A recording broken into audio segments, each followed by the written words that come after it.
Walking and talking and clambering on a stool never gets any easier at this time in the morning. Sir Robert, it's good to see you. Thanks for taking the time to join us. Thanks for joining us. Okay.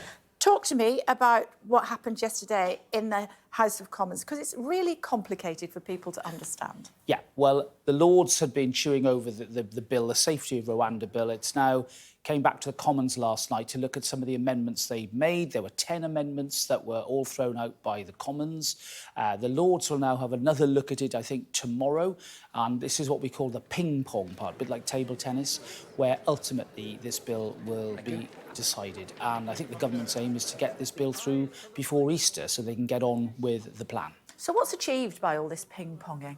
Well, this is all about the real detail of legislation. You know, that's what MPs and members of the Lords are there to do. They're there to look carefully at the draft law and make sure that it is in as good a position as possible. That's scrutiny. That's what our parliamentary democracy is all about, and that's what we were doing. You can override them, can't you? Well, of course we can, because they're not an elected chamber, and the Commons is. And that those wars, those battles were fought in the last century. They were won very decisively by the Commons, and the Commons' view will prevail. So what's your view? Well, last night I took a view that I thought that some of the Lords' amendments were right. I supported them in defiance of my own government. Never an easy thing to do.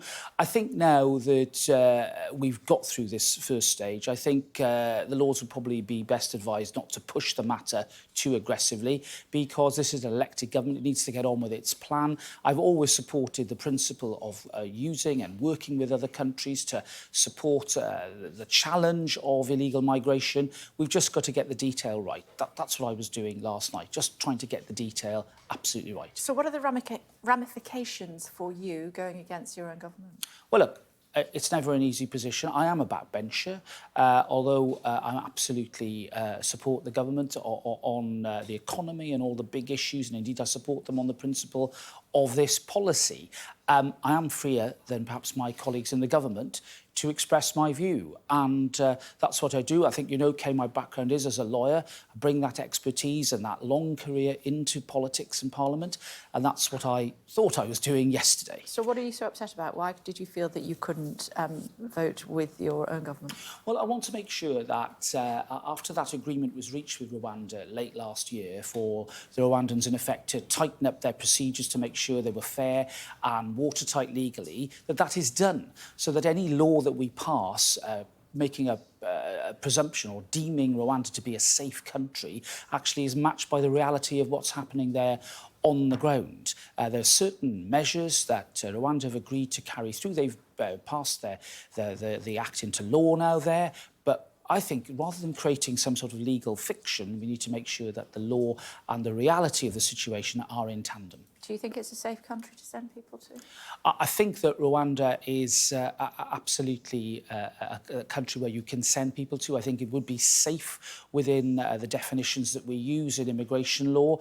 I think rather than debating about, you know, Rwanda's attitude to civil rights, we should be looking at their obligations under the treaty agreement they reached last year and making sure that those are carried out, so that they're absolutely, the reality is fitting where we are with the law. You're quite right to say that you were previously a lawyer, also Justice Secretary as well. Is it really appropriate that a government should go change the law in order to go against the courts? Well, I think government and Parliament is entitled to change the law, even law passed by the Supreme Court. That's been a long-established precedent.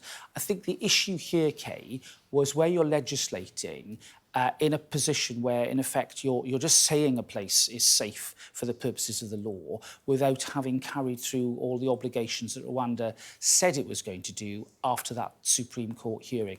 That's what their lordships were concerned about. That's what I've been concerned about throughout this bill, and I was reflecting that concern in my vote last night. When will the planes go, do you think?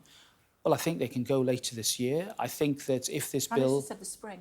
Well, okay. The Civil Service defined the spring as late as June the 20th.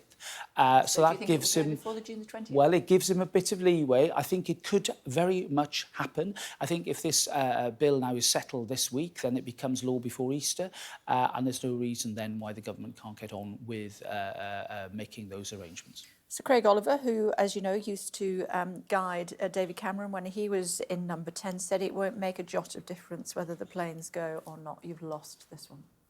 Well, look, I've always said that this policy was a subset of a subset. There are so many different aspects to tackling illegal migration. And I think the Prime Minister made big progress when he had that deal with Albania. We saw the numbers drop dramatically by 90%. That led to a reduction in small boats last year, which was a reduction of a third. This is complex and difficult stuff. But I think if the government carry this approach on all fronts, including the Rwanda policy, then we will continue to see a difference being made to this vile trade. What's the mood of the party at the moment?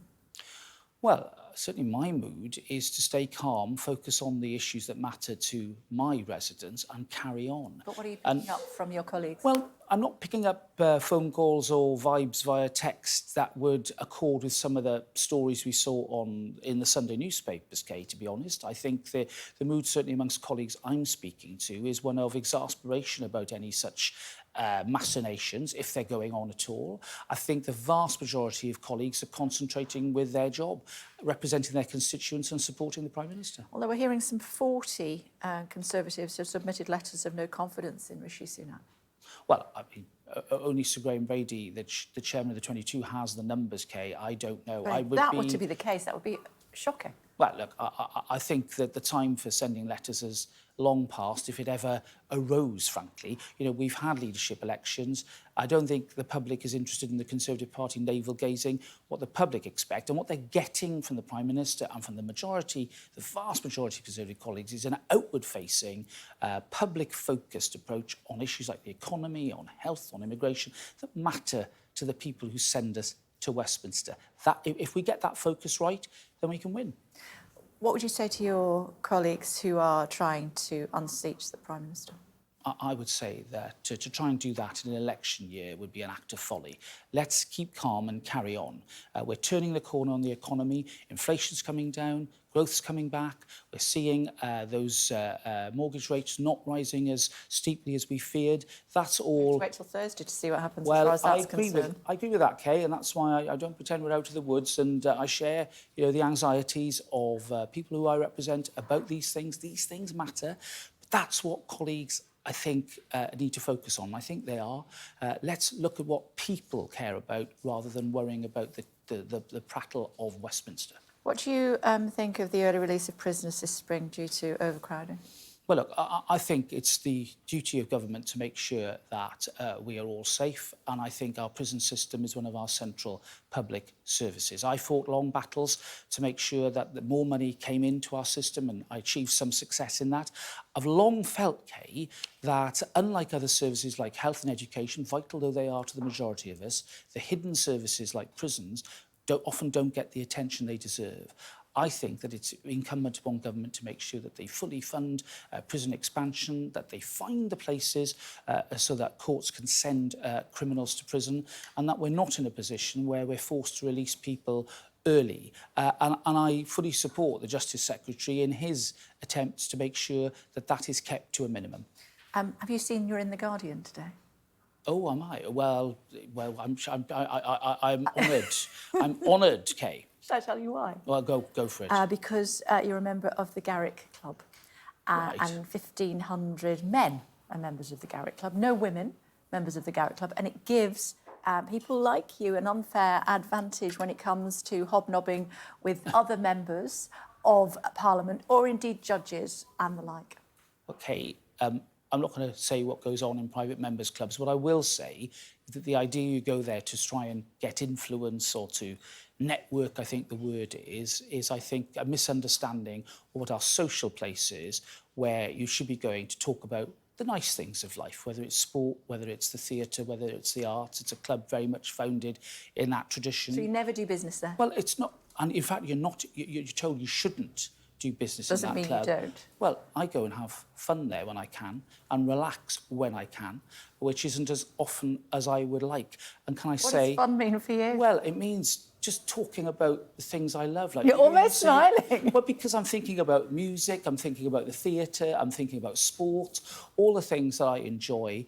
And to do that in nice surroundings is wonderful. Should women be allowed to join? Well, I think so. And it's important that we see women in that place.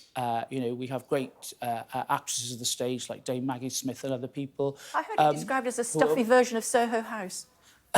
Well, it's more old-fashioned. You have to wear a tie for most of the time, and I think those standards are important.